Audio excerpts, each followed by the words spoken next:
The Barrett M82A1 lay in the armory like a sleeping predator. 50 caliber, 30 pounds of steel and purpose.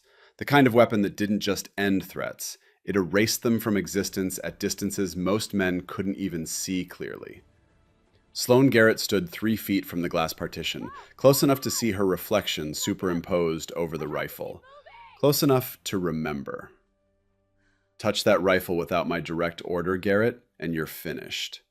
Commander Marcus Shepard's voice came from behind her, low and flat. Not a threat, a statement of fact. The kind of certainty that came from 30 years of making hard decisions and living with every single one of them. Sloane didn't turn around. Her eyes stayed locked on the Barrett. On the way, morning light caught the scope's lens, on the bipod legs folded tight against the barrel like a raptor's talons at rest.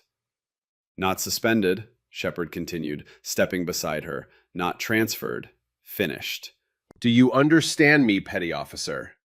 Yes, sir, her voice steady, her hands hanging loose at her sides, absolutely still. But her fingers, they twitched. Just once. Muscle memory older than her enlistment papers. Shepard watched her reflection in the glass. 52 years old, gray threading through hair that used to be dark as motor oil. Face lined with decisions that left scars deeper than shrapnel ever could. He'd been a Navy SEAL when Reagan was president, had operated in jungles whose names were still classified, had learned the hard way that the most dangerous weapon wasn't the one in your hands. It was the certainty that you knew when to use it. 7 months ago, a combat medic named Harlan Cross had taken a Barrett into a firefight outside Kabul. Intel had called it a clean op.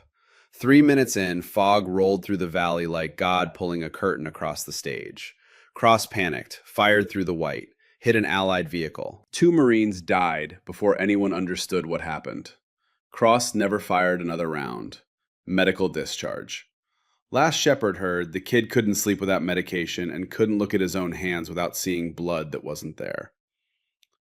7 months ago, Shepard said quietly, I had to write 2 letters.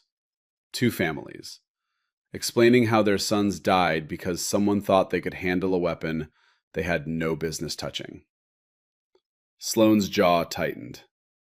I know about Cross, sir. Then you know why this rifle stays locked. Medics heal. Period. That's the line. You don't cross it. Yes, sir. But her eyes never left the Barrett, and Shepard saw something in her reflection that made his chest tighten with old ghosts. Recognition. Familiarity. The way someone looks at a photograph of family they haven't seen in years. He turned and walked away, boot heels echoing on concrete. Didn't look back. Didn't need to. He'd given the order. In his world, that was supposed to be enough. Behind him, Sloane whispered to the rifle, voice barely audible over the armory's ventilation system. Dad's favorite. I'll see you again. The Barrett, of course, said nothing.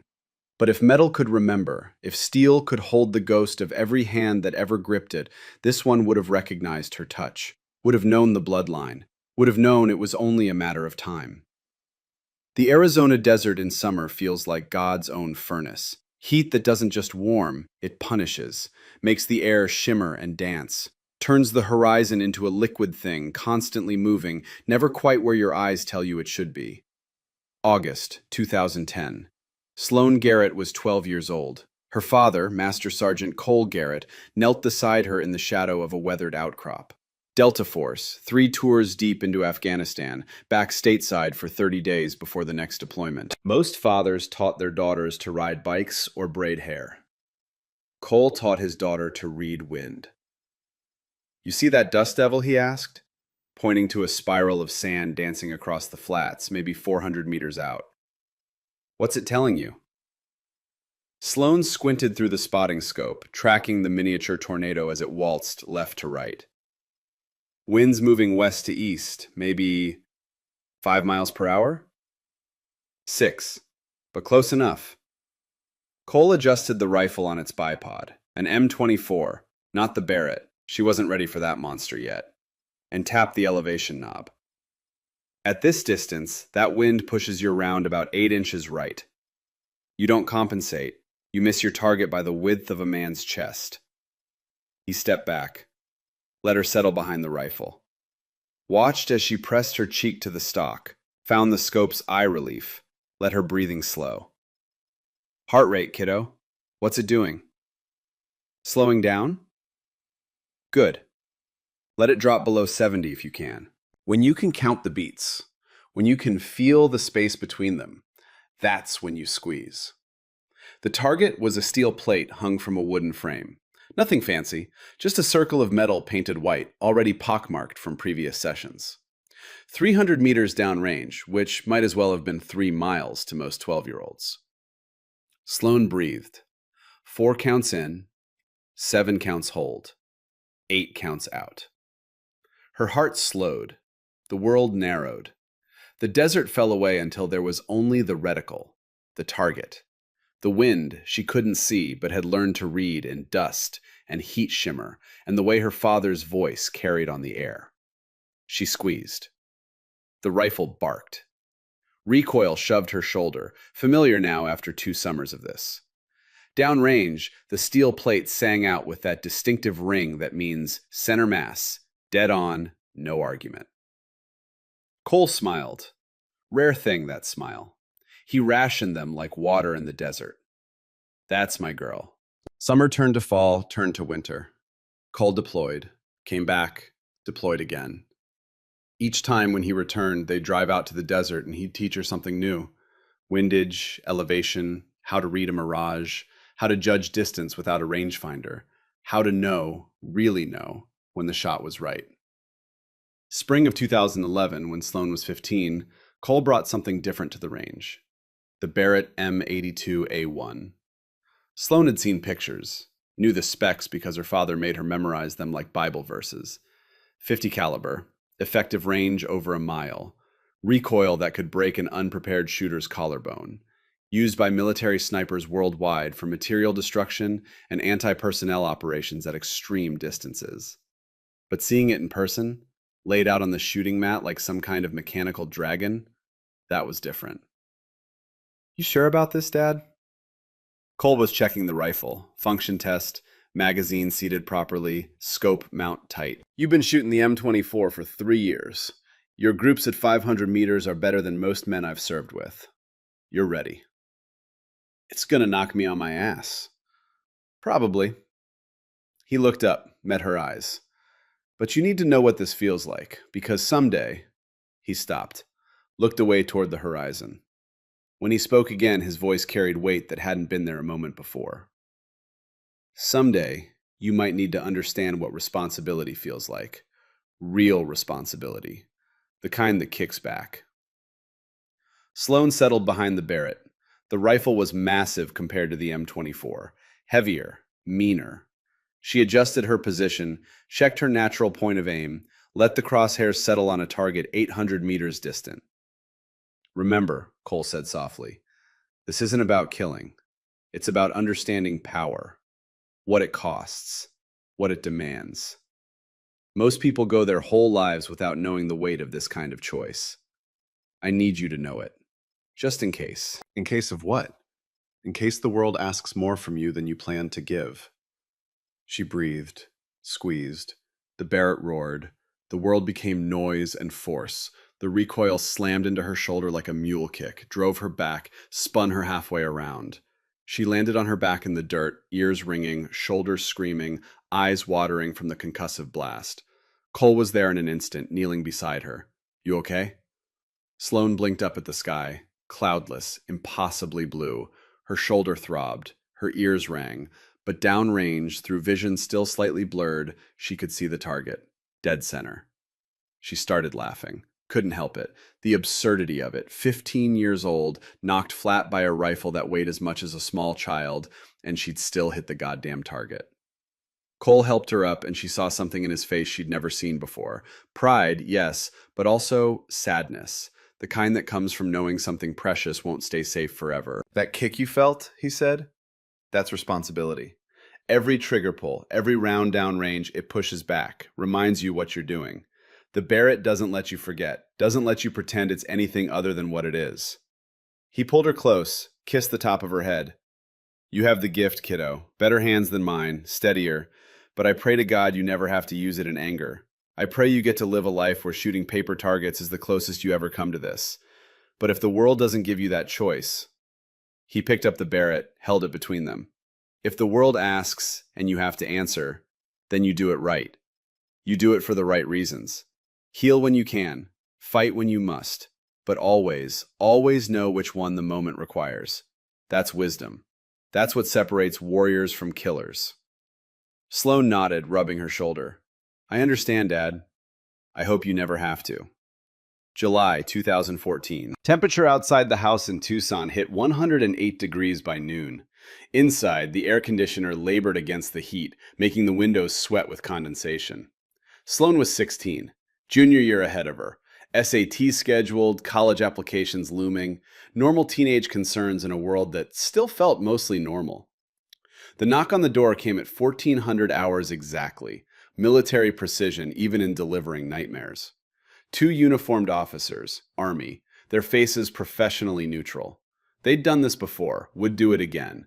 The script was written in regulation and repeated until the words lost all meaning except the one that mattered. Mrs. Garrett, I'm Major Phillips. This is Chaplain Rodriguez. May we come in? Sloane's mother, Catherine, went pale. One hand gripped the doorframe, the other rose to her mouth. No, she whispered. No, no, no, no. Ma'am, is there somewhere we can sit down? Sloane heard it from the kitchen.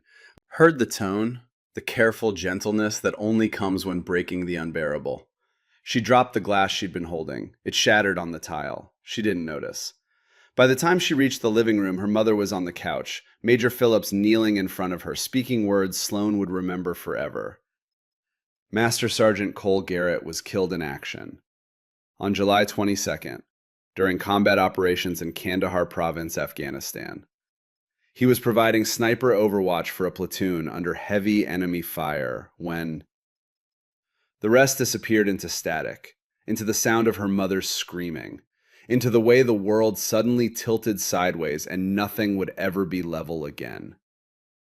They said he saved 12 men that day, held off an enemy assault long enough for extraction. They said he was a hero. They said he died doing what he loved, protecting his brothers. They said a lot of things. None of them brought him back. The funeral was hot, full military honors. 21-gun salute that made Sloane flinch with each report. Folded flag presented to her mother with practiced precision and scripted condolences. Afterward, in their house that suddenly felt too big and too empty, Catherine held the flag and wept. Sloane sat beside her, dry-eyed, numb, feeling like she was watching this happen to someone else from very far away. He promised, Catherine said through tears. He promised me he'd come home. He promised you'd never have to carry a rifle. That you'd never have to know what he knew. He promised. She broke down again. Sloane held her mother and stared at nothing and felt something hardening in her chest, something cold and certain. 3 days later, alone in her room, Sloane opened the wooden box her father had left her. Small thing, worn smooth at the edges, no lock. Inside, his ballistics notebook. Hundreds of pages. Calculations, wind charts, elevation tables, notes about light conditions and mirage, and the 1,000 tiny variables that separated a hit from a miss at extreme distance. A spent .50 caliber casing. Brass, tarnished now. No marking except a small piece of tape on the base with numbers written in her father's hand. Target distance, wind speed, temperature. The statistics of his final confirmed kill. A photograph. Her father in Kandahar, 2011. Dust storm rolling in behind him, sky gone orange and apocalyptic. He's holding a Barrett M82A1, and even through the photograph's grain, his eyes are clear, certain, at peace with whatever comes. And his dog tags. But these weren't regulation. Custom engraved on the back of one tag, words in her father's distinctive print. Heal first, fight only when healing fails. C.G. Sloane held the tags, let the metal warm in her palm, and made a decision. She wouldn't become what killed him, wouldn't follow him into the rifles and the violence and the way of life that ended in flags and condolences and a silence that nothing could fill. She would heal instead. She would save lives, not take them. She would honor him by being everything he'd been, except the part that got him killed. 5 years later, in 2019, Sloan Garrett enlisted in the Navy, hospital corpsman, medical training at Fort Sam Houston, advanced tactical medicine, emergency procedures, trauma stabilization. Every class, every practical exam, every simulated casualty, she threw herself into it with the same intensity her father had brought to marksmanship. By 2024, at 26 years old, she'd been a combat medic for 5 years. Deployed to Syria in 2021, working with SEALs conducting counter-ISIS operations. Horn of Africa in 2022 and 2023, anti-piracy and counterterrorism. Environments that would break most people. Sloan thrived.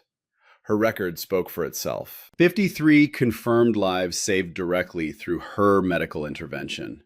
0 Purple Hearts because she had an uncanny ability to not be where the bullets were. 0 disciplinary actions. Model sailor. But there were things the record didn't show.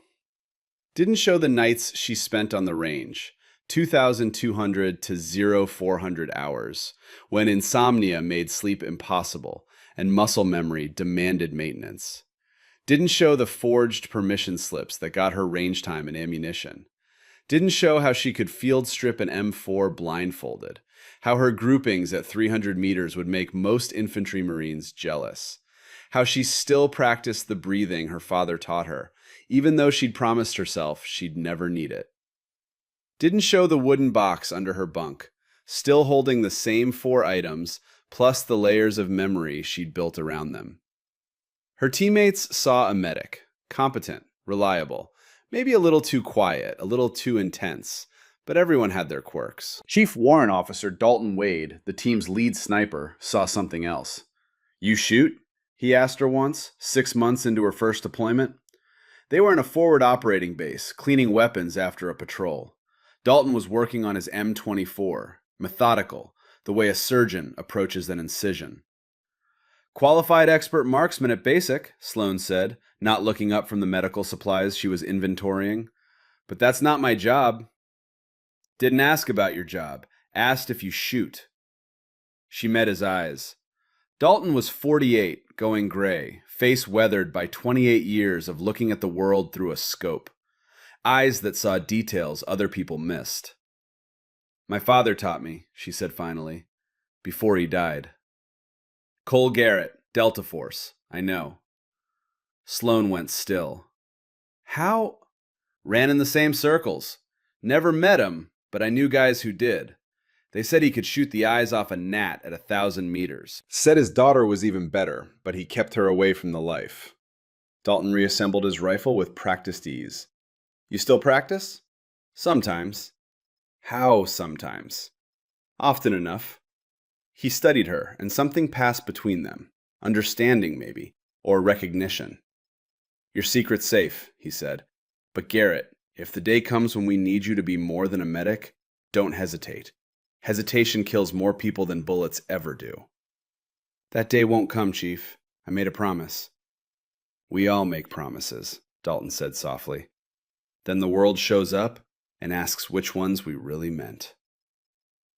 Naval Base, Coronado, California, March 14th, 2024.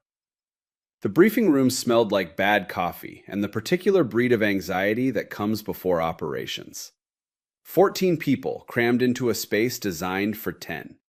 Commander Shepard at the front, pointer in hand, tactical map glowing on the screen behind him. "Mission brief for Operation Sultan Ridge," he began. "Supply convoy, 6 vehicles, 47 miles through Mojave Desert Training Area. Objective is delivery of medical supplies and ammunition to forward operating post Sultan Ridge. Intel assessment, low threat. Routine training evolution." Sloan sat in the back row, medical bag at her feet, taking notes. Routine meant boring, and boring meant nobody died.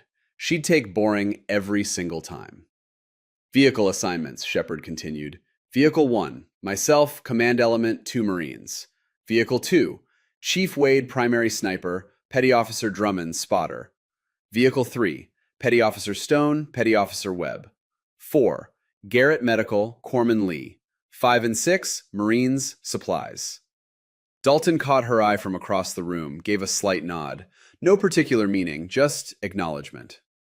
Weather forecast calls for clear skies, temperature climbing to 105 by midday. Convoy departs 0800 hours. Route takes us through Sultan Canyon. Narrow terrain, limited maneuver space. Radio check every 15 minutes. Questions? Barrett Stone, machine gunner, built like a refrigerator, opinions louder than his weapon, raised his hand. Yeah, why we bring in 2 medics on a routine supply run? Seems like overkill. Because routine is when you get complacent, Shepard replied flatly. And complacent is when people die. Garrett and Lee are insurance. Pray we don't need them. Stone shrugged, unconvinced. Sloane knew his opinion of her. He'd made it clear enough over the past year. The jokes in the chow hall, the way he'd pantomime giving someone a shot whenever she walked by. The nickname he thought she didn't hear. Nurse Garrett, too pretty for the real work. She didn't respond, never did. Let them think what they wanted.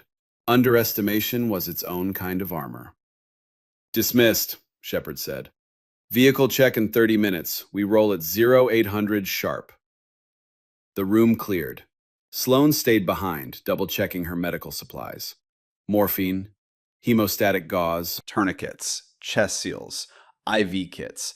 Everything organized, everything accessible, everything ready for the casualties she prayed wouldn't come. Garrett. Dalton stood in the doorway. Behind him, the hallway was empty. He stepped inside, closed the door. You feel anything off about this? Sloane looked up. Sir? This mission. Something's not sitting right. He was older, more experienced, had survived by trusting instincts that whispered when logic shouted. Intel says clear, but Intel's been wrong before. What do you want me to do, Chief? He pulled something from his pocket, a piece of paper, folded small, pressed it into her hand. If the impossible happens, if everything goes sideways, you open this. What is it? Insurance. He held her gaze. Your old man's training. You remember it? I remember, but my job is to patch wounds, not make them. Sometimes, Dalton said quietly, patching the wound requires stopping the bleeding at the source. Just remember what I said. Don't hesitate. He left before she could respond. Alone in the briefing room, Sloane unfolded the paper. Dalton's handwriting, quick and certain. Locker 247, code 0714. If you need it, take it. Wade. July 14th, her father's birthday. She refolded the note, slipped it into her pocket, and tried to ignore the cold certainty settling in her chest. The feeling that had nothing to do with intelligence reports or threat assessments. The feeling that the world was about to ask her a question she'd spent 10 years preparing to never answer. 800 hours.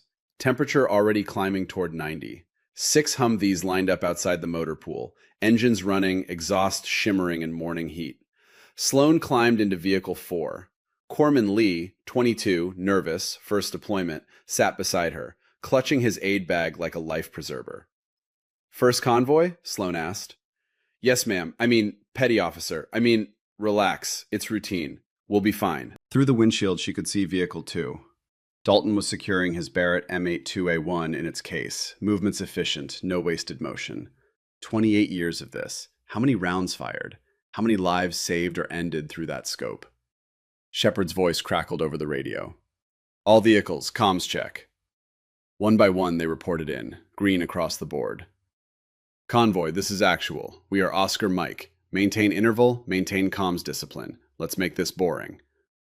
The vehicles rolled out, through the base gates, onto Highway 78, heading northeast into the desert. Behind them, Coronado shrank in the rearview mirror. Ahead, the Mojave opened up, all harsh light and endless brown, beautiful in its own brutal way. Sloane watched the landscape scroll past and felt her father's presence like a ghost in the passenger seat. Remembered him teaching her to read terrain, where the high ground was, where the kill zones hid, where you'd position a sniper if you wanted to stop a convoy cold. Stop it, she told herself. This is training, routine. Nothing's going to happen. But her hand drifted to her pocket, felt the folded note there. Locker 247, code 0714. Insurance. They'd been driving for 43 minutes when the radio crackled with Lieutenant Mitchell's voice. Avery Mitchell, helicopter pilot, running UAV reconnaissance ahead of the convoy. Actual, this is Overwatch. I'm getting weird readings on thermal, heat signatures, but not clear. Could be wildlife, could be equipment malfunction. Copy, Overwatch. Keep eyes on it. Roger, continuing sweep. In Vehicle 4, Corpsman Lee shifted nervously. What's that mean, weird readings? Probably nothing, Sloane said, but her hand stayed in her pocket, touching the note. 5 minutes later, Mitchell's voice again, tension creeping in around the edges. Actual, UAV feed is degrading, getting heavy interference. I'm losing visual. Static swallowed the transmission. Overwatch, say again? Nothing. Overwatch, this is Actual, how copy? The radio gave back only white noise, like the desert itself had learned to speak in frequencies humans couldn't understand. In the lead vehicle, Shepard grabbed the handset. All units, this is Actual. UAV is down. Proceed with caution. Maintain visual with vehicle ahead. Acknowledge. They acknowledged, one by one. But Sloane heard something in their voices that wasn't there before. The shift from routine to heightened awareness. The moment when boring became dangerous. She pulled the medical bag closer, made sure the rifle mounted in the vehicle was accessible, even though she'd promised herself she'd never touch it. Even though her job was healing, not fighting. Even though the note in her pocket felt like it was burning a hole through the fabric. The convoy continued. The sun climbed higher. The temperature pushed past 95. The desert spread out on all sides, seemingly empty, seemingly peaceful. Seemingly. 0847 hours, Sultan Canyon. Narrow walls on both sides, rock face climbing toward cloudless sky. Echo chamber, kill box, perfect ambush terrain. They were 37 miles in, 10 miles from Sultan Ridge when Vehicle 2 exploded. Not a direct hit. The RPG struck the ground 3 feet ahead, detonation throwing the Humvee sideways, flipping it, metal screaming as it rolled once, twice, came to rest on its side. Smoke poured from the engine, glass everywhere.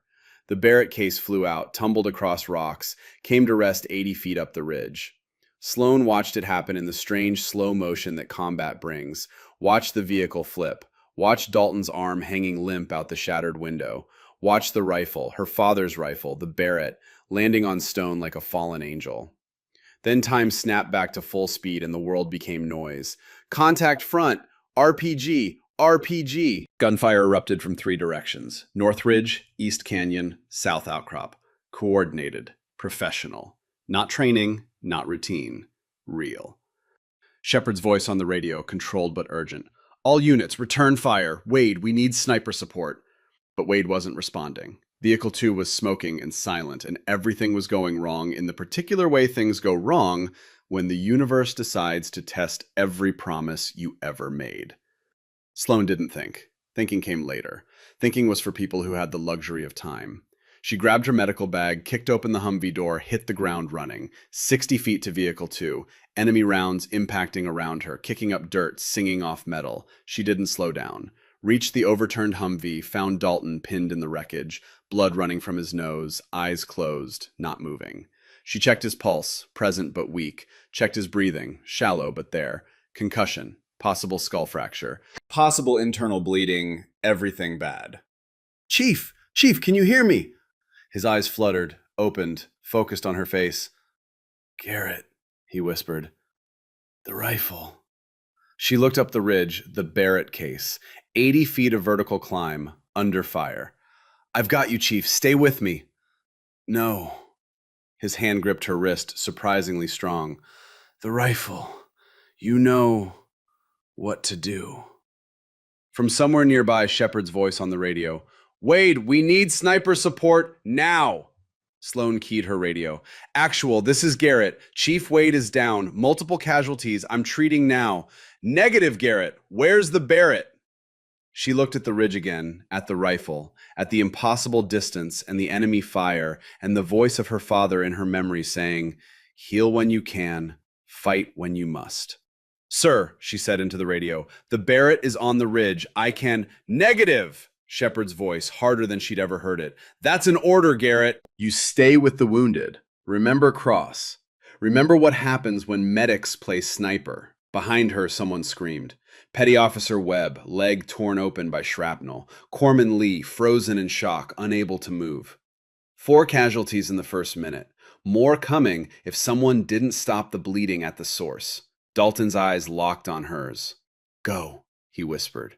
Your father didn't teach you so you could watch us die. Sloane looked at him. Looked at the Barrett. Looked at the promise she'd made 10 years ago, standing over her father's grave. She promised to heal, not harm, to save, not destroy, to be everything her father was except the part that got him killed. But her father had taught her something else too, something she'd been trying to forget for a decade. Heal when you can, fight when you must, but always know which one the moment requires. She made her decision in the space between heartbeats.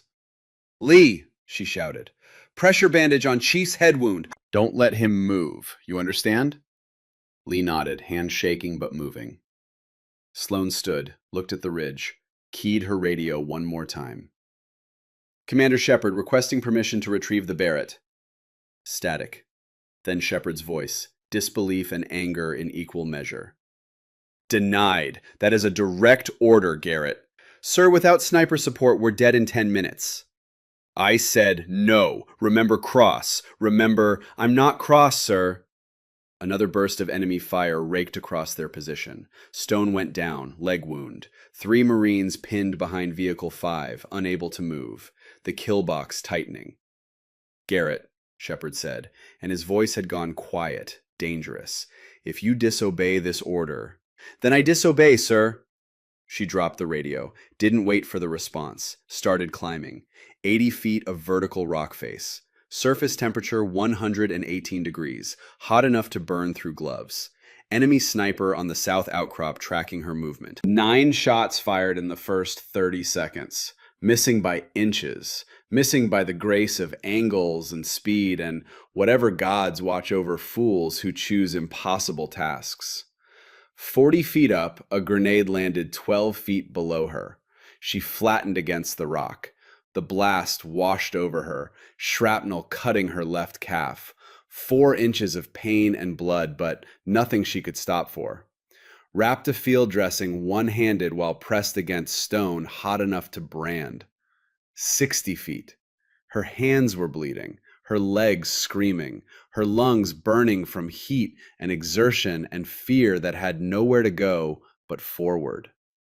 75 feet. The Barrett case, right there, 5 more feet. Machine gun fire from the East Canyon, bullets impacting 2 feet to her right, 3 feet, pattern walking toward her. She timed the burst, dove the final distance, grabbed the case. 80 feet. She'd made it. She was still alive. She opened the case. The Barrett M82A1 lay there, exactly as her father's had looked in that photograph from Kandahar. 50 caliber, 30 pounds, 8 rounds in the magazine, scope mounted and ready.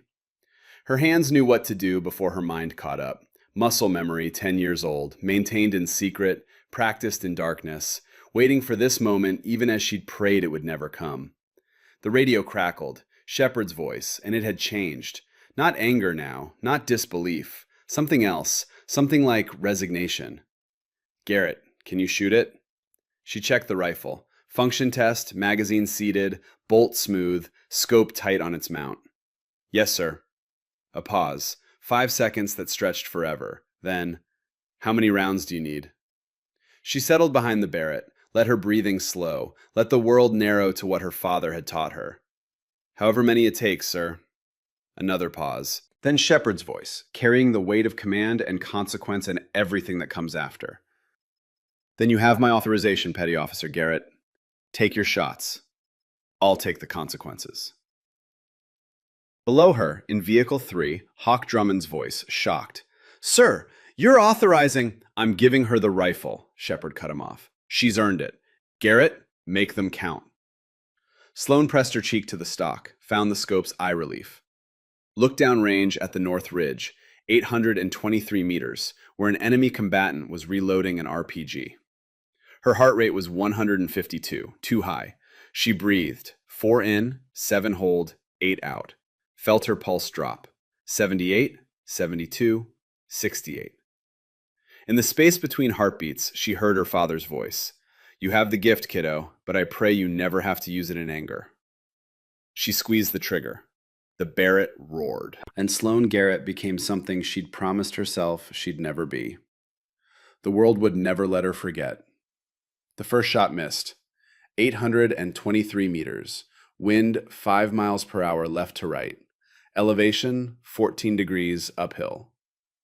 Sloane had calculated everything her father taught her to calculate, compensated for every variable she knew how to read. The bullet impacted 14 inches left of target. Close enough to make the RPG gunner flinch. Far enough to mean he was still alive, still reloading, still a threat. From Vehicle 3, Barrett Stone's voice crackled over the radio, disbelief and contempt in equal measure. She fucking missed! Sloane didn't respond. Didn't have time for doubt or defense. Only had time for the next round, the correction. The adjustment that separated competence from excellence. Life from death. She moved the scope. 0.8 mils right. Breathed out. Let her heart rate drop another 4 beats. Found that space between pulses where the world goes still and steady. The RPG gunner raised his weapon, aimed at Vehicle 6, Commander Shepard's position. Sloane squeezed the trigger. The Barrett spoke again, and this time the rifle's voice was final. 823 meters downrange, the target went down. The RPG fired wild, detonating against the canyon wall 40 feet from anything living. Shrapnel and rock dust, harmless as thunder without the lightning. For 3 seconds, the radio was silent. Then it erupted. Holy shit! Who's shooting? Contact down! North Ridge, contact down! Hawk Drummond's voice, awed and disbelieving. It's Garrett! It's fucking Garrett! Sloane was already moving, already finding the next target through the scope. East Canyon, 615 meters. Machine gun nest, 2 shooters. They'd been suppressing the Marines behind Vehicle 5, keeping them pinned, keeping them exposed. Not anymore. The machine gunner's head was visible above the rock barricade. 18 inches of target. Easier shot than the first. No wind to speak of at this distance. Slight downward angle. She didn't think about the man. Didn't think about whether he had family or dreams or anything that would make him human. Her father had taught her that too. In the moment of the shot, the target is geometry. Distance and windage and the space between what is and what needs to be. The humanity comes after, the weight, the cost. But in the moment, you shoot clean or you don't shoot at all. She fired. The machine gun went silent. The Marines moved, repositioned, found cover, started returning effective fire. The kill box was opening. The convoy had space to breathe, but they weren't out yet. Sloane's radio crackled. Garrett! Corman Lee's voice, high and panicked. Chief Wade crashed! No pulse! No pulse! Time froze. She was 80 feet up a rock face. Enemy fire still incoming from at least 4 positions. 5 rounds left in the Barrett's magazine. The convoy still pinned, still dying by degrees if she didn't keep shooting. But Dalton Wade, the man who'd believed in her when no one else did, who'd kept her secret, who'd trusted her with the note that got her here, was dying down there. Heart stopped. Life measured in seconds. Sloane looked through the scope. South outcrop, 1,240 meters. Spotter with radio, coordinating enemy fire. High-value target. Take him out and the enemy loses their eyes, their coordination, their effectiveness. 1 shot. Maybe 90 seconds to line it up, compensate for the extreme distance, make it count. Or she could go down there, perform CPR, restart a heart, save 1 life at the cost of however many would die if she abandoned the rifle. Her father's voice in memory. Heal when you can, fight when you must, but always know which one the moment requires. She made her choice in 0.4 seconds. Sloane slung the Barrett across her back, heavy, 30 pounds of steel and responsibility. She didn't care. started down the ridge in a controlled slide using gravity and recklessness and every bit of training her father had given her about moving fast under fire. 18 seconds. That's how long it took to cover 80 feet of vertical rock face. 18 seconds of bullets singing past, of stone chips exploding around her, of gravity trying to turn speed into catastrophe. She hit level ground moving, sprinted to Vehicle 2. 12 seconds. Dalton Wade lay beside the Humvee where Lee had dragged him. Face gray, lips blue, chest not moving. Corman Lee kneeling beside him, hands hovering, frozen by the enormity of death looking back. Move! Sloane dropped the Barrett, dropped her medical bag, positioned her hands over Dalton's chest, started compressions. 30 of them. Hard enough to crack ribs if necessary, because broken ribs beat being dead every single time. 2 breaths, mouth to mouth, pushing air into lungs that had forgotten how to work on their own. 30 more compressions. Hawk Drummond appeared beside her, left arm hanging useless from his dislocated shoulder, right hand holding his sidearm. He's gone, Garrett. You did what you could. He's not gone, Sloane snarled, not stopping. 30 compressions. Not today. Not on my watch. 2 more breaths. Around them, the firefight continued. Bullets impacting. Radios screaming. The sound of men fighting and dying while she fought to bring one back from the edge. 15 compressions in, Dalton gasped. His chest hitched. Eyes fluttered open. Pulse weak but present, visible in his neck, the most beautiful thing Sloane had ever seen. That's it, Chief. Stay with me. Stay with me. Lee moved in with oxygen, with IV kit, with hands that had remembered how to work. I've got him. I've got him now. Sloane stood. Her hands were shaking. Adrenaline and exertion and the crash that comes from pulling someone back from wherever we go when the heart stops. You sure? She asked. I'm sure. Go. She picked up the Barrett, 85 seconds away from the rifle. 85 seconds the enemy had used to reposition, to adapt, to remember they still held the high ground. The climb back up took 70 seconds. Shorter this time because fear had been replaced by certainty. She knew what she was, knew what the moment required. No more hesitation. At the top, she settled behind the Barrett and found a battlefield transformed. The enemy had moved. North Ridge clear, East Canyon clear. But South Outcrop, 1,240 meters, the spotter with the radio was still there, still directing fire, still the nervous system of an enemy force that needed killing. Sloane checked her breathing. Heart rate 130, too high, but she didn't have time to bring it lower. The convoy was moving, trying to break contact, and if that spotter kept talking, kept coordinating, they'd never make it out. 1,240 meters, longest shot of her life, longer than anything she'd attempted even in training. Wind had shifted, now right to left, 7 miles per hour, heat mirage rising off the rocks, making the target shimmer and dance. Her father had never taught her to make this shot. No one had. This was the territory beyond training, where instinct and desperation meet. And sometimes, if you're lucky, if you're good enough, if the universe decides you've earned it, they create something that looks like skill. She adjusted the scope.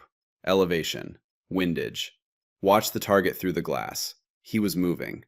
Pacing. Radio to his ear. Directing men she couldn't see to kill men she knew. Sloane's hands were shaking. Exhaustion from the climb, from the CPR, from everything. Her father's voice again. When you shake, let the earth be your bones. She rested the Barrett's barrel on the rock, pressed her cheek to the stock hard enough to feel the weapon become part of her skeleton.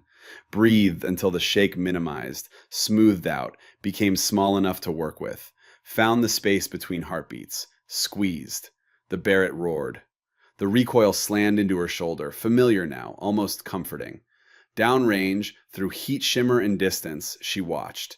1,240 meters is far enough that the bullet takes time to arrive. 3 seconds of flight. 3 seconds to wonder if the calculations were right, if the wind reading was accurate, if God favors the desperate. The spotter went down. Through the scope, she saw him drop the radio, saw his hand go to his chest, saw him fall behind the rocks where she couldn't confirm the kill, but knew in the way her father had known, that the shot was good. The enemy radio chatter, audible through Shepard's command vehicle, went chaotic, then quiet, then silent. Without their coordinator, without their eyes, the enemy broke contact, melted back into the desert the way insurgents always do when the fight turns against them. The convoy had space, had time, had a chance. Sloan kept the scope moving, searching for targets, finding none.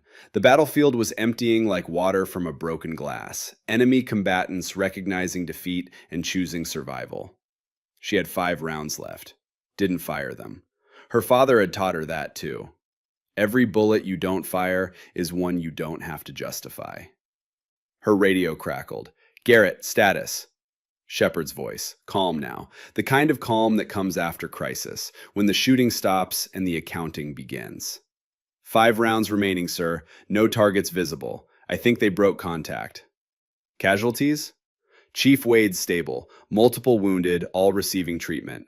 1 KIA confirmed. The driver from Vehicle 2. Young Marine, 22 years old. Sloan had known his name this morning. Now it was just another weight to carry. "Can you get down from there?" "Yes, sir." "Then do it. We're moving in 5 minutes. And Garrett," she waited, "we'll talk when we're clear. Not praise, not condemnation, just acknowledgement that something had happened, something had changed, and there would be consequences, one way or another." Sloan secured the Barrett, slung it across her back, and started down. The descent took 3 minutes, slower now, careful. The adrenaline was fading, leaving behind the shakes and the exhaustion and the realization of what she'd done. 7 shots fired, 6 hits. 1 miss that didn't matter because she'd corrected and the second shot was true. 11 enemy combatants killed or suppressed, 17 friendly personnel still breathing, and 1 promise broken so completely she'd never be able to pretend it existed. At the bottom, Hawk Drummond was waiting. His shoulder had been reset, arm in a field sling. He looked at her, at the Barrett, and something in his face had changed. The skepticism was gone, replaced by something harder to name. Respect, maybe. Or fear. "That was some shooting," he said. Sloan walked past him toward Vehicle 4, where her medical supplies waited, where the work she'd promised to do, the healing she'd promised to prioritize, still needed doing. "Just doing my job," she said. "That wasn't in your job description." She stopped, turned, met his eyes. Today it was. The convoy reformed, casualties distributed among vehicles. The dead Marine, Private First Class Michael Hayes, she remembered now, 22 years old from Sacramento, wanted to be a teacher after his enlistment, wrapped in a poncho and secured in Vehicle 6. The injured, treated and stabilized. Dalton Wade conscious, pale, but alive. They rolled towards Sultan Ridge forward operating post, slower now, weapons out, eyes scanning. The ambush site receded in the mirror. Smoke still rising from Vehicle 2. Brass casings scattered across rock, blood in the sand. Evidence of the day, nothing was routine. 20 minutes later, they cleared the canyon. 20 minutes after that, Sultan Ridge came into view. Prefabricated buildings and HESCO barriers, and the kind of safety that only exists relative to what you just survived. The convoy pulled through the gate, stopped. Engines cutting off one by one until the only sound was wind and the settling tick of cooling metal. Sloan sat in Vehicle 4 and stared at her hands. They weren't shaking anymore, weren't doing anything, just resting on her knees, empty, waiting for orders that would tell her what came next. Corpsman Lee touched her shoulder. "You okay?" "Yeah."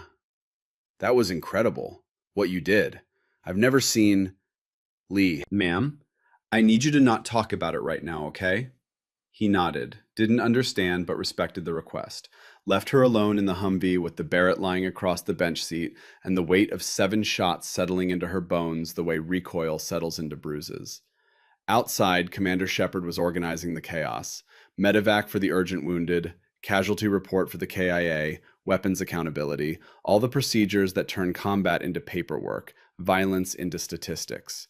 Sloan knew she should help, should be treating the walking wounded, checking vitals, doing the job she'd trained for. But she couldn't move yet, couldn't face the questions in their eyes, the shift from just a medic to something else, something she didn't have a name for. The door opened. Shepard climbed in, closed it behind him, sat on the opposite bench, didn't speak for 30 seconds. Finally, "Hell of a thing, Garrett." "Yes, sir."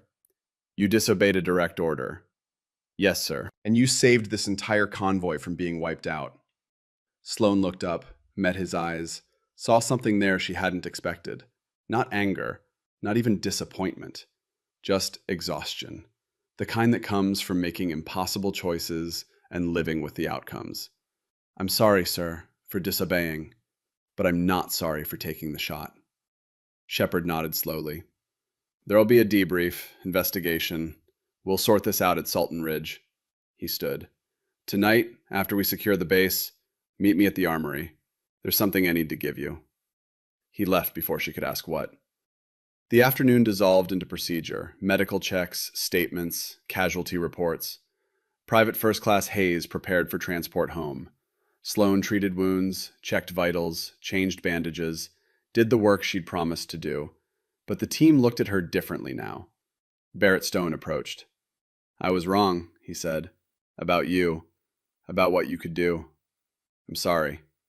"You weren't wrong to doubt. You were wrong to not let me prove myself." He held out his hand. "If I ever go down again, I want you there. For both reasons." She shook his hand, felt the shift, the boundary crossed. Hawk Drummond found her next. "Your old man would be proud," he said. "Today, I broke a promise. Today, you kept the only one that mattered." At 1900 hours, Commander Shepard found her. "Armory. Now." They walked in silence. The base was quiet, the kind of quiet that follows violence. The armory was empty except for them. Shepard unlocked the cage, lifted the Barrett, held it formally, both hands. "This rifle doesn't belong to me anymore, Garrett. It belongs to whoever has the wisdom to know when healing requires force." He pressed the Barrett into her hands. The weight settled familiar and terrible and right. "You're being redesignated. Combat medic / designated marksman. First person in naval special warfare history to hold both billets." He placed something else in her hand. A challenge coin. Oak tree on one side. Heal first, fight last. Know the difference. "Your father's coin," Shepard said. "Wade's been holding it for you. Said Cole gave it to him before his last deployment." Sloane turned the coin over, felt the weight of legacy. "What if I fail?" she asked. "Then you'll fail carrying a rifle that saved 17 men today. That's all any of us can do, Garrett. Try and live with the outcome." He left her alone in the armory with the Barrett and the coin and the sunset bleeding through the window, painting everything red. Tomorrow there would be investigations. Tonight there was only the rifle and the memory of 7 shots and the knowledge that she'd become something she'd spent 10 years promising she'd never be. A warrior. A guardian. Her father's daughter.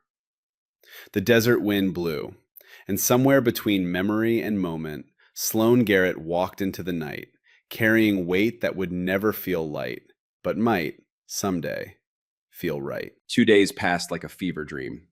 Sloane moved through the hours in a fog of procedure and protocol. Medical checks, witness statements, convoy debriefs, the machinery of military bureaucracy grinding the chaos of combat into neat reports and numbered forms. She slept in 4-hour blocks, ate when ordered, answered questions with the same measured responses. "Yes, sir. No, sir. I understand, sir." But at night, alone in her temporary quarters, she opened the wooden box, looked at her father's photograph, the ballistics notebook, the dog tags with their custom inscription. The weight was there, settling in, finding its place among the other weights she carried. Chief Wade had been medevaced to San Diego, stable, recovering. He'd left a message with Corpsman Lee. "Tell Garrett I knew she was ready. Tell her I'm proud." Barrett Stone stopped by the medical bay twice. Didn't say much, just nodded. The kind of acknowledgement that said more than words. Hawk Drummond brought her coffee once. "Investigation starts tomorrow," he said. "They're bringing in the brass, Inspector General, the whole circus." "I know. You worried? Should I be?" "Depends on whether they care more about rules or results." He sipped his own coffee. "For what it's worth, everyone in that convoy is alive because you broke the rules. That ought to count for something." It ought to. But Sloane knew the military well enough to understand that ought to and will were different countries with no bridge between them. The investigation took 48 hours. Naval Inspector General, two captains from Special Warfare Command, a lieutenant commander from the Judge Advocate General's office who looked young enough to be carded at bars and spoke with the kind of precision that comes from law school and fear of mistakes. They set up in a converted storage room at Salton Ridge, metal desk, folding chairs, Recording equipment that caught every word and made the air feel thinner, harder to breathe. Commander Shepard went first. 14 years of service reduced to questions about a single decision in a single moment on a single day. Why did you authorize Petty Officer Garrett to employ the Barrett? Shepard's answer was 3 minutes of tactical assessment. Enemy positions. Casualties mounting. No alternative sniper support. The convoy 12 minutes from total destruction. Math that came down to 17 lives against 1 regulation. Were you aware Petty Officer Garrett had no formal sniper qualification? I was aware she was the daughter of Master Sergeant Cole Garrett, Delta Force. I was aware Chief Wade had observed her training. I was aware she was the only person who could reach that rifle and use it effectively. That's not a qualification, Commander. That's a gamble. Shepard leaned forward. No, sir. A gamble is hoping the enemy gets bored and leaves. What I did was make a tactical decision based on available assets and immediate threat. Garrett was an asset. I used her.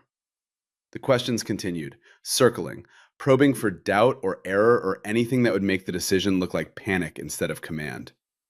They found nothing because there was nothing to find. Shepard had made the call, owned it completely, offered no excuses and no regrets. When they were done, when they'd wrung every detail from every angle, the senior captain closed his folder. Commander, you understand that by authorizing an unqualified medic to employ a crew-served weapon, you violated standing protocols regarding weapons employment and medical personnel limitations. I understand that, sir.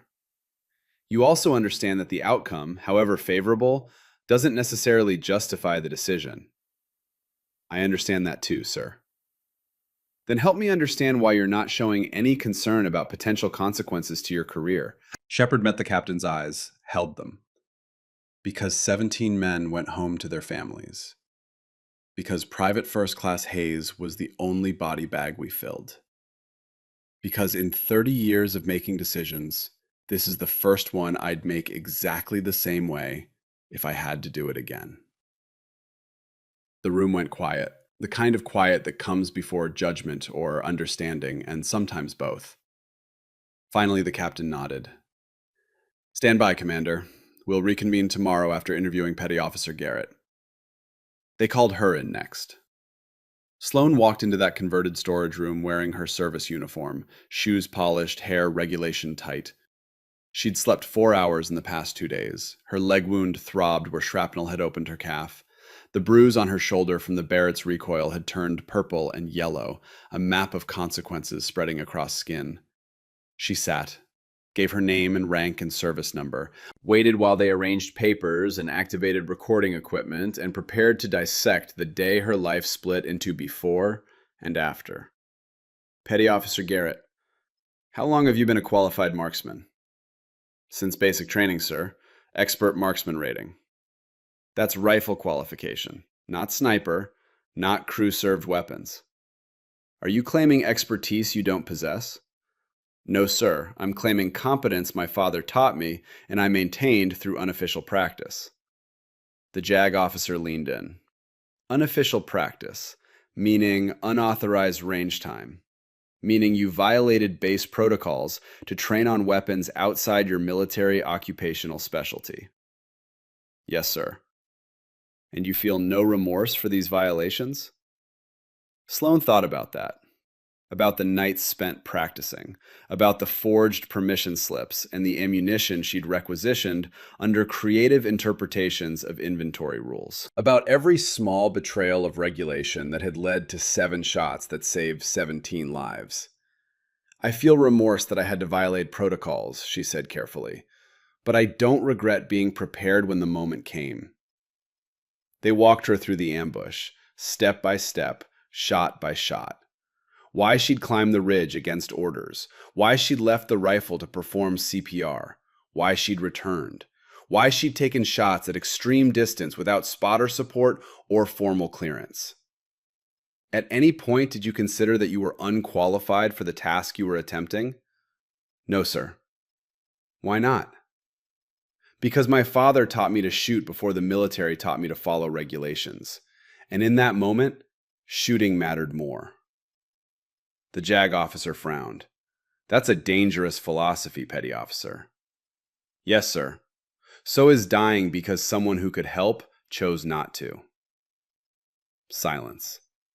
The recording equipment hummed. Outside, the desert wind rattled windows and carried sand against metal. Sound like static, like interference, like the world trying to interrupt judgment. The senior captain spoke. Tell me about your father. Sloan hadn't expected that question, hadn't prepared an answer, but memory came easy and true. Master Sergeant Cole Garrett, Delta Force, 4 tours Afghanistan, killed in action July 2014, Kandahar Province. She kept her voice level, professional, emotions filed away where investigators couldn't use them as evidence. He taught me to shoot when I was 10, taught me that rifles aren't about violence, they're about protecting people who can't protect themselves. And you believe that justifies taking a weapon you were explicitly forbidden to touch? I believe that when 17 people are dying and you're the only one who can stop it, justification is a luxury you don't have time for. More questions, hours of them. They probed for uncertainty, for hesitation, for any crack in her certainty that might suggest she'd made the wrong choice or would make a different one given the chance. They found nothing because there was nothing to find. At 1600 hours, they dismissed her, told her to stand by for their conclusions. She walked out into afternoon sun that felt too bright, too normal, too indifferent to whether what she'd done was heroism or a career-ending mistake. Chief Dalton Wade was waiting outside. Recovered now, color back in his face, the kind of alive that only means something to people who've been otherwise. How'd it go, he asked. They're deciding whether I should be court-martialed or given a medal. Could go either way with those brass types. He fell into step beside her. For what it's worth, I told them the truth, that you saved my life twice. Once with CPR, once by getting back on that rifle when every instinct probably told you to stay with the wounded. What did they say? They said instinct isn't qualification. I said qualification is just instinct you've practiced enough that someone official signs off on it. He smiled. They didn't like that answer much. They walked in silence for a while. The base was quiet. Most of the convoy team had been evacuated back to Coronado. Only Sloan, Shepard, and a skeleton crew remained for the investigation. Chief, Sloan said finally, that note you gave me, locker 247, how'd you know I'd need it? Wade stopped walking, looked at her with eyes that had seen 30 years of combat and somehow still held kindness. Your old man gave me something before his last deployment, sealed envelope, said if anything happened to him and his daughter ended up in the teams, I was supposed to give her the locker code when she was ready. How'd you know I was ready? Because you'd been ready for years, Garrett. You just needed permission to admit it. He pulled something from his pocket. Small key on a chain. This is the key to that locker. Real one, not the code lock. Your father left something else in there, something he wanted you to have when the time came. Sloan took the key, metal warm from Wade's pocket. What is it? Not my place to say, but whatever you find, remember, your father knew you better than you thought he did. Trust that. The next morning before dawn, before the investigators reconvened, Sloan went to the armory. Locker 247 was standard issue, gray metal, combination lock and key backup. She'd opened it once before with the code Wade had given her, found the Barrett, found the note from her father about the rifle being hers when she was ready. But she hadn't looked deeper, hadn't searched for anything beyond what she'd expected to find. Now she used the key. The lock clicked, the door swung open. Inside, behind where the Barrett had rested, was a sealed envelope, aged paper, her name written in her father's distinctive hand. And below that, a date. June 2014. 1 month before he died. Sloane's hands shook as she opened it. Inside, 3 pages. Letter. Written in the careful script her father used when he wanted to be certain every word landed right. She read, Sloan, if you're reading this, I'm gone. And if you're reading this, you've picked up a rifle in combat. I know you promised your mother you wouldn't. I know you promised yourself you'd be different than me. But I also know you.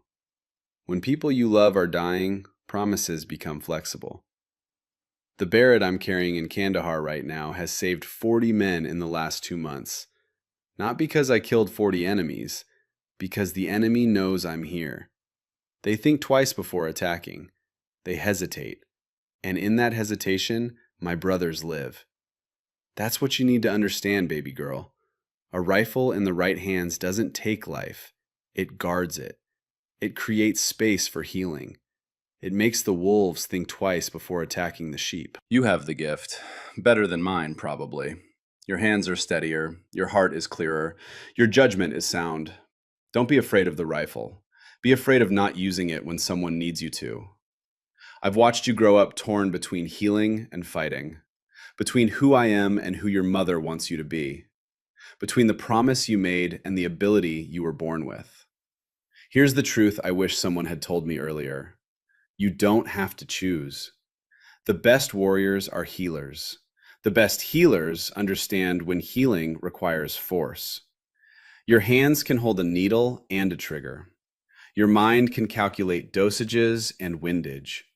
Your heart can choose mercy and still deliver justice. That's not contradiction. That's completion. I'm writing this a month before my next deployment. Maybe I come back and you never read this. Maybe I hand it to you when you're 30 and we laugh about how I worried for nothing. But if I don't come back, if you're reading this because I failed to keep my promise to come home, then know this. I'm proud of you.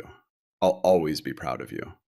Whether you carry a rifle or a stethoscope or both, heal when you can, fight when you must, but always know which one the moment requires. That's wisdom. That's what separates warriors from killers, healers from bystanders. You'll know the moment when it comes. You'll feel it in your bones the way you feel wind on your skin. And when that moment arrives, don't hesitate. Don't doubt. Don't let old promises keep you from new necessities. Trust yourself. Trust your training. Trust that I raised you to make hard choices and live with them. The weight will come. The doubt. The late nights wondering if you did right. That's normal. That's human. That's the cost of caring about the consequences of your actions. But here's what you do with that weight. You carry it. You don't run from it or bury it or pretend it doesn't exist. You carry it as proof that you're still human, still capable of feeling the gravity of what you've done. And then, when you've carried it long enough to understand what it means, you teach someone else to carry it. You pass on the wisdom. You make sure the next person who faces that moment doesn't face it alone. That's legacy, kiddo. Not the shots you make, not the lives you save, but the wisdom you leave behind for the next person brave enough to pick up the weight. I love you. Your mother loves you. Whatever choice you make, whatever path you walk, you'll have our love. But you'll also have my rifle. I arranged for it to be waiting at your first duty station, locker 247. Code your birthday backwards. When you're ready, it's yours. And you'll know when you're ready because the moment will demand it. Stay safe. Stay strong. Stay human. Love, Dad. P.S. There's a second item in this envelope. Open it only after you've used the Barrett in combat. Only after you know what the weight feels like. Then you'll understand why I left it for you. Sloane's vision blurred. Tears came without permission, without mercy. She'd spent 10 years running from her father's path. 10 years believing she had to choose between his legacy and her own identity. And he'd known. The entire time he'd known she'd end up exactly here.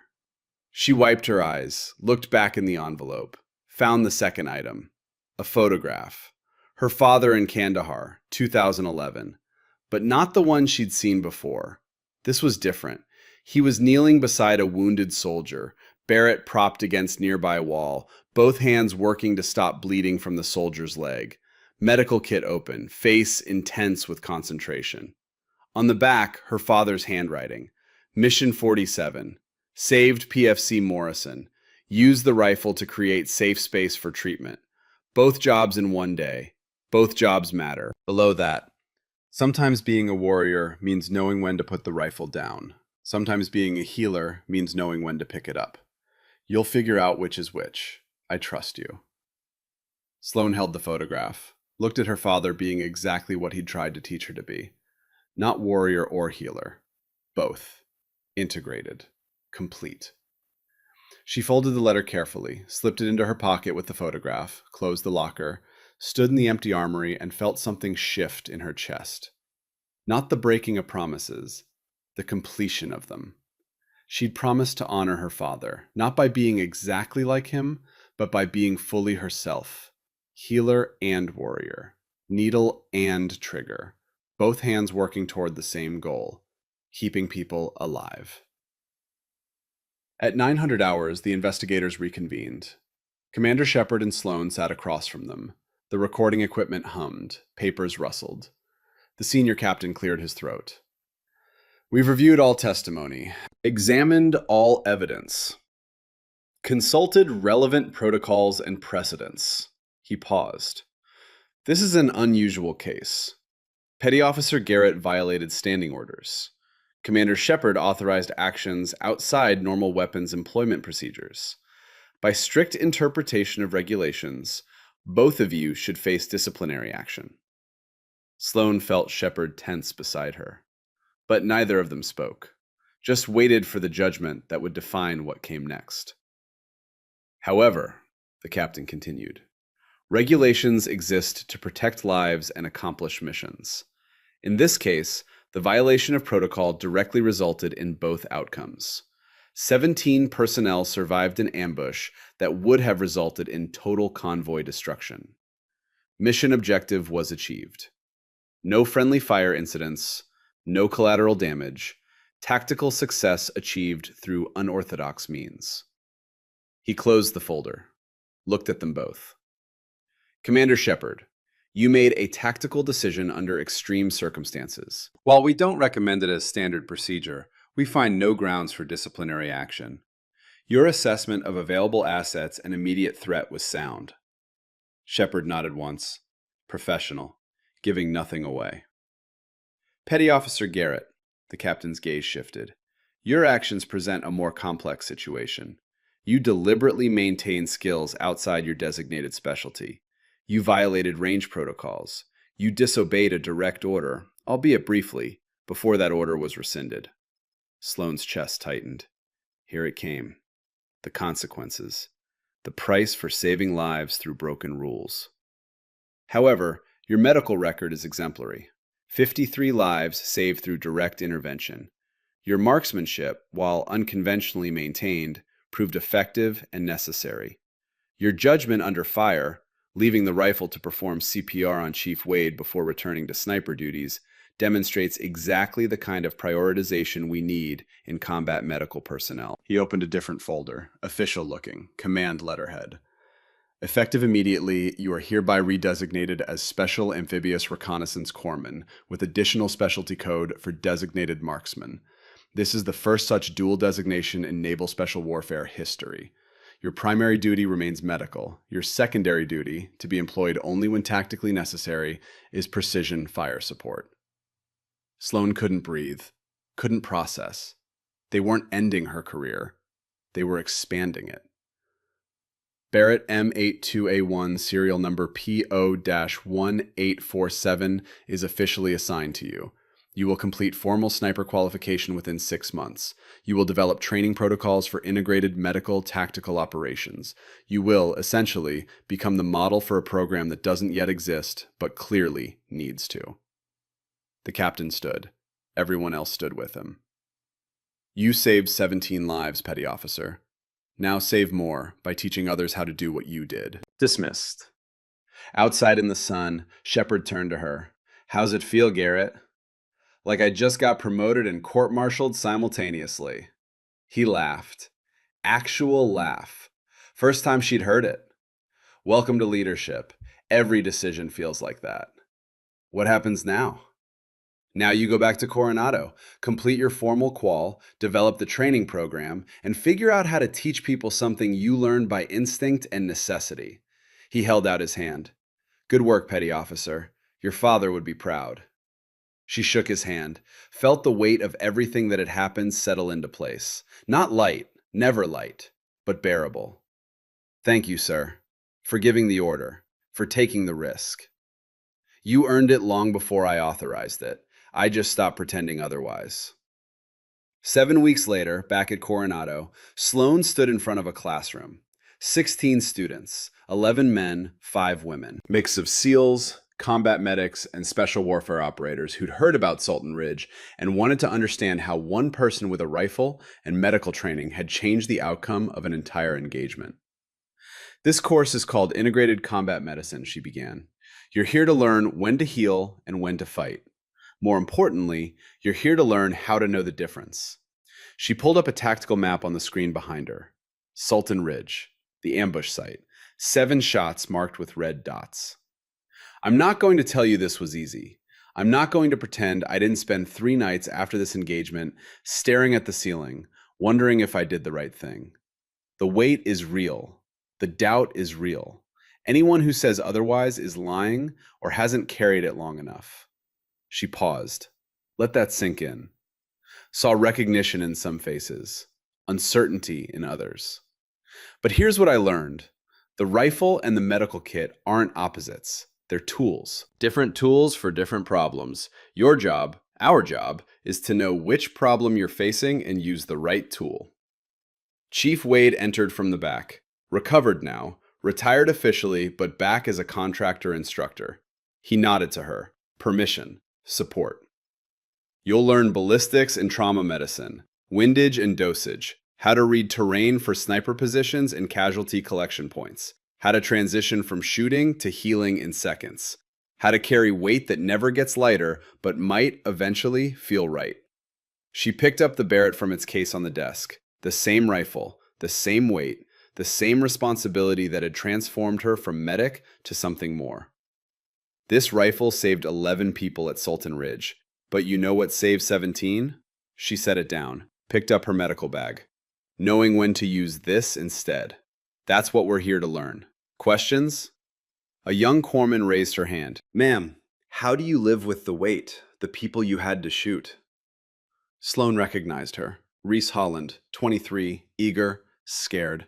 Exactly who Sloan had been before the desert asked its questions. You live with it by remembering why you picked it up, by honoring the weight instead of running from it, by teaching others so they don't face the moment alone. She met Reese's eyes. And by understanding that being a guardian means sometimes your hands do hard things so other people's hands don't have to. The class ran 4 hours: ballistics basics, medical priorities under fire, decision frameworks for when to engage and when to extract, theory and practice, knowledge and wisdom. After, Reese approached. Ma'am, I heard you promised your mother you'd never carry a rifle. How'd you deal with breaking that promise? Sloan thought about the letter in her pocket, the photograph. Her father kneeling beside a wounded soldier with a rifle propped nearby. Both jobs in one day. Both jobs matter. I learned that some promises are made before you understand what they cost, she said, and that the people who love you don't want you keeping promises that get people killed. Have you talked to your mother? Since Sultan Ridge? Sloan glanced at her watch. 1830 hours. Time zones meant her mother would be finishing dinner right about now. Tonight, she said. I need to tell her myself. That night, alone in her quarters, Sloan finally dialed. 3 rings. 4. Then her mother's voice. Sloan?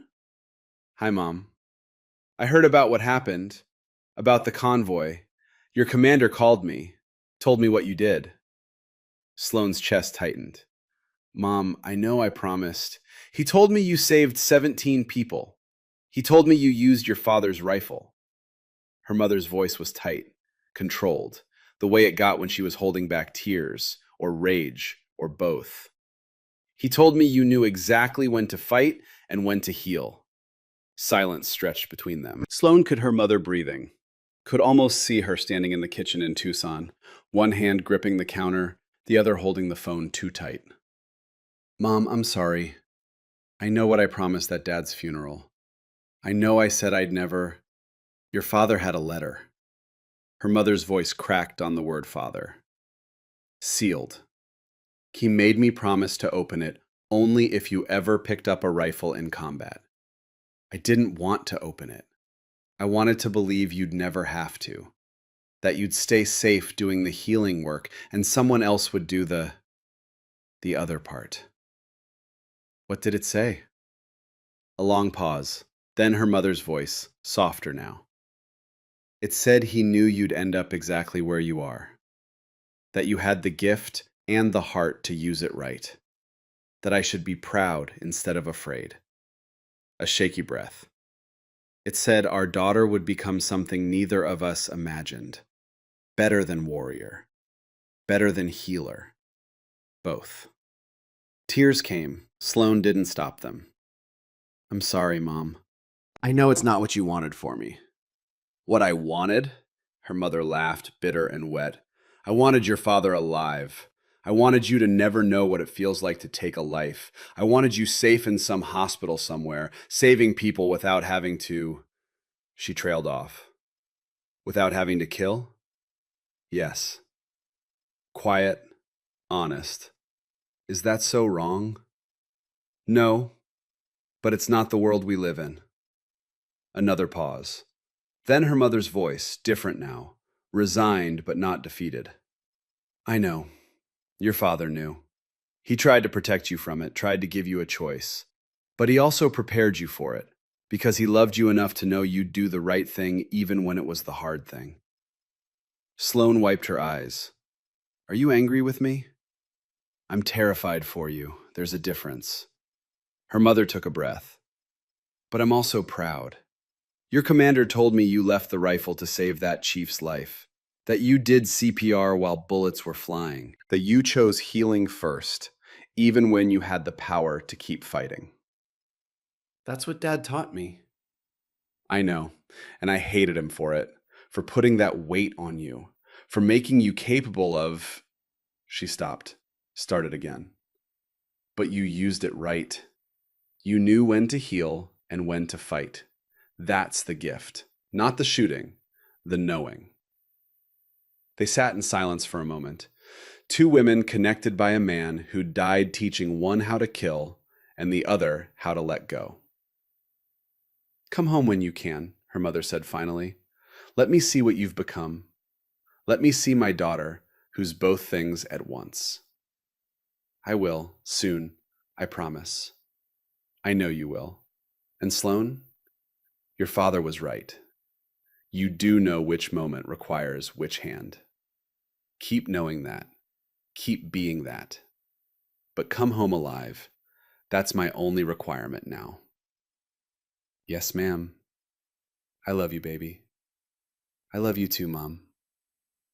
They talked for another hour after that about the investigation, about the training program, about how her mother had kept every letter her father ever sent from Afghanistan, about how grief changes shape but never leaves, about how proud her father would be, about how scared her mother still was, but how she was learning to live with it. When Sloane finally hung up, the weight felt different. Not lighter, but distributed, shared, carried by more than just her shoulders. 3 months later, the training program graduated its first class. 16 students, now qualified in integrated combat medicine. 16 more people who understood when to heal and when to fight. Barrett Stone, former mocker, now converted, became an instructor for the program, teaching tactics to medical personnel, breaking down the wall between specialties. Hawk Drummond requested transfer to the program as a spotter instructor, teaching medical personnel how to read wind and distance, how to be the eyes when the shooter needs them. The program grew. Requests came from other SEAL teams, from Marine Force Recon, from special operations units across the military who'd heard about Sultan Ridge and wanted their medics to have options beyond bandages. Sloane taught it all, passed on her father's wisdom, made sure every student understood the weight before they picked it up. 6 months after Sultan Ridge, a mission came down, Convoy escort. Northern California, similar terrain, similar risk. Sloan was assigned. Primary medical, secondary overwatch.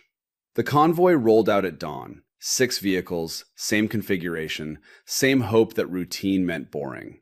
This time, it did. They drove through mountain passes without incident, delivered supplies without contact, returned to base with nothing to report except successful completion. Sloan had carried the Barrett the entire way, never removed it from its case, never needed to. Afterward, Reese found her in the medical bay. Disappointed you didn't get to use it? Sloan smiled. Best missions are the ones where the rifle stays in the case and the medical kit stays closed. That means everyone went home whole. But you carried it anyway. Always carry it. Hope I never need it, but if the moment comes, I'll be ready. She closed her medical bag. That's what Guardians do, Reese. Carry the weight so others don't have to. Use the tools only when necessary. Know the difference. Will you teach me? Both sides? That's what we're here for. 1 year after Sultan Ridge, on the anniversary, Sloan drove out to the Arizona desert. Same location her father had taught her to shoot. Same heat. Same endless brown that made distance impossible to judge without training. She set up the Barrett on its bipod, placed her medical bag beside it, stood looking at them both for a long moment. Then she opened the wooden box she'd carried from home.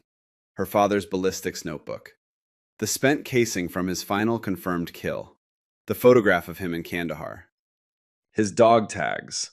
She added new items, the spent casing from her second shot at Sultan Ridge, the challenge coin Commander Shepard had given her, the photograph of her father treating a wounded soldier, the letter explaining everything she'd needed to hear, and one more thing, a new photograph, taken by Reese during a training exercise. Sloan kneeling with the Barrett, medical bag open beside her, teaching a student how to transition between tools. On the back, she'd written, "Mission continues. Both jobs matter. Weight shared." She closed the box, sat with her back against the same outcrop her father had used for teaching, looked out across the desert her father had loved. "I get it now, Dad," she said to the wind. "Why you taught me both. Why you never made me choose. Why you trusted I'd figure out the balance." The wind carried her words away, brought back silence and heat and the sound of distance. "I broke the promise, became what you were, what I said I'd never be." She pulled out the letter, read it again. The part about not being afraid of the rifle, but being afraid of not using it when someone needed her to. "But I'm also what Mom wanted, a healer, someone who saves lives." She folded the letter, put it back in the box. "Turns out I didn't have to choose. I just had to grow up enough to understand that being both isn't contradiction. It's completion." She stood, packed the Barrett, secured the medical bag, got in her truck and drove back toward Coronado, toward the students waiting, toward the next mission, toward whatever moment would come next, requiring her to know which hand to use. Behind her, the desert kept its secrets, kept the memory of a father teaching his daughter to read wind, kept the echo of promises made and broken and remade into something stronger. The sunset painted everything gold and red, the colors of healing and fighting, of needles and triggers, of hands that learned to hold both and know when each was required. And in the distance, barely visible on the horizon, an oak tree stood alone, planted years ago, growing slowly in impossible soil. Roots deep enough to survive what the desert threw at it. Legacy, growing. Weight, carried. Promise, kept. Not the promise she'd made at 16, standing over her father's grave, but the one he'd made to her, in a letter written 1 month before he died. "Trust yourself. Trust your training. Trust that I raised you to make hard choices and live with them." Sloan Garrett drove into Sunset, Barrett in the back, medical bag on the passenger seat, and the certainty that her father had known exactly what he was doing when he taught her to be both warrior and healer. Some gifts don't make sense until the moment demands them.